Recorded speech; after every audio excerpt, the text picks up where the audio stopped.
வாசிக்கலாம். உபாகமத்தின் புஸ்தகம் 5:16 படிங்க. உபாகமத்தின் புஸ்தகம் 5ஆம் அதிகாரம். தேவனாகிய கர்த்தர் உனக்கு கொடுக்கிற தேசத்திலே உன் நாட்கள் நீடித்திருப்பதற்கும்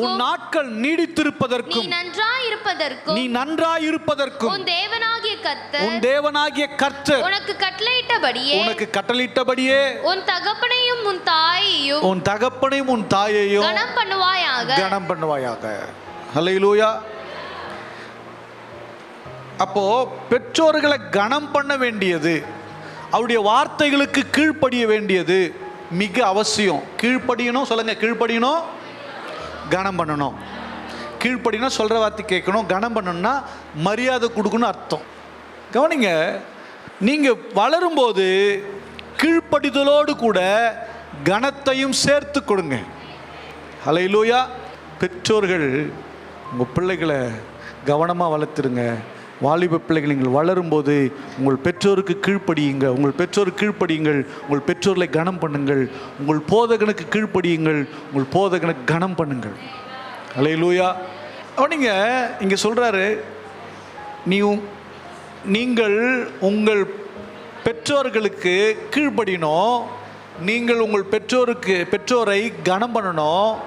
இப்படி செய்யும்போது உங்கள் வாழ்நாள் நீடித்திருக்கும். ஹல்லேலூயா. இது பூமியில் போதகனுடைய வார்த்தைக்கு கீழ்ப்படியும் போது, போதகனை கனம் பண்ணும்போது நித்திய வாழ்வு கிடைக்கும். இங்கே நீடிய வாழ்வு, இங்கே நித்திய வாழ்வு. ஹல்லேலூயா. உங்கள் பெற்றோருக்கு கீழ்ப்படியும் போது நீடிய வாழ்வு, ஆவிக்குரிய பெற்றோனுக்கு கீழ்ப்படியும் போது நித்திய வாழ்வு. கரங்களை தட்டி தேவனை மையப்படுத்தலாமா?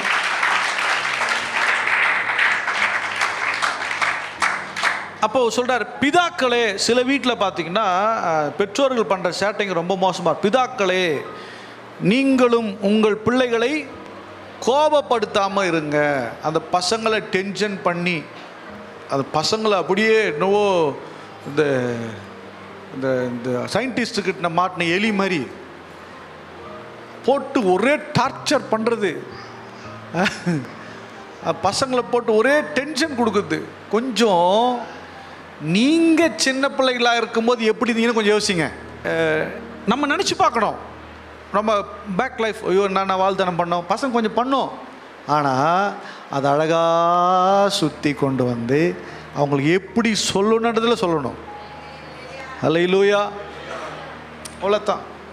சொல் பேச்சு கேட்கலன்னா எடுத்துட வேண்டியது தான். பிரம்பை கையாடாதவன் பிள்ளையை பகைக்கிறான். பெரம்பு எடுக்கலன்னா, இப்போ பெரம்பு எடுத்தால் கம்ப்ளைண்ட் பண்ணுறாங்களாம். இப்போ எங்க ஸ்கூலில். அதனால தான் நிறைய போலீஸ்காரனை உதவ வாங்கினுக்குது. பெரம்படியிலே திருந்துச்சுன்னா தப்பிச்சுது, இல்லாட்டி லட்டி அடி வெயிட்டிங்கில் இருக்குதுன்னு அர்த்தம். என்னப்பா, பெரம்புலே தப்பிச்சுட்டா நல்லது, இல்லாட்டி லட்டி அடி வெயிட்டிங்கில் இருக்குதுன்னு அர்த்தம். நீங்கள் உங்கள் பிள்ளைகளை ரொம்ப கோபப்படுத்தி எரிச்சல் படுத்தாதீங்க. எனக்கு அன்பான தேவனுடைய பிள்ளைகளை, பெற்றோர்கள் ஆலோசனை உங்கள் வாழ்க்கையை மேம்படுத்துவதுக்காக தான் இருக்கும். சில பெற்றோர்கள் கொஞ்சம் அவங்கள படிப்பறிவு இல்லாமல் இருக்கலாம், அவங்களுக்கு சில விஷயம் புரியாமல் இருக்கலாம். சில குடும்பங்களில் பார்த்திங்கன்னா சொந்தக்காரங்களை எல்லாத்தையும் விஷம் அவங்கள புரிஞ்சிக்கிறதுக்கு சொல்லி கொடுத்தா தப்பு இல்லைங்க. விஷத்தை அப்படியே இறக்கி வைப்பாங்க பிள்ளைகளுக்குள்ளே. ஃப்ரெண்ட்ஸை, ரிலேஷனை, பாஸ்டரை, சக விசுவாசியை, தெருவை விஷத்தை இறக்கி வைப்பாங்க.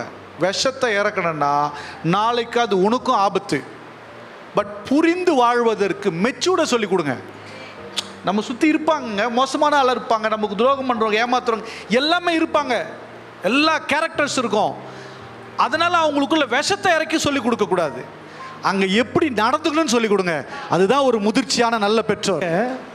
அப்போ உங்கள் பிள்ளைகளை நீங்கள் கோபப்படுத்தாதீங்க, நீங்கள் மெச்சூர்டாக இருங்க. உங்கள் பிள்ளைகளுக்கு புரிய வைங்க, லைஃப்பை புரிய வைங்க, எக்ஸ்பிளைன் பண்ணுங்க, புரிய வைங்க. நீங்கள் ஒரு விஷயத்தை உங்களுக்கு பிள்ளைகிட்ட சொல்கிறதுக்கு முன்னாடி நீங்கள் யார், எதிரில் இருக்க ஆள் யார், என்ன பிரச்சனை, ஒரு விஷயத்தை நம்ம பிள்ளைங்களுக்கு புரிய வைக்கிற என்ன சூழ்நிலை இருக்கிறாங்க, நம்ம பிள்ளை எப்படி இருக்குது, இதெல்லாம் பார்த்து அவங்களுக்கு புரிய வைங்க.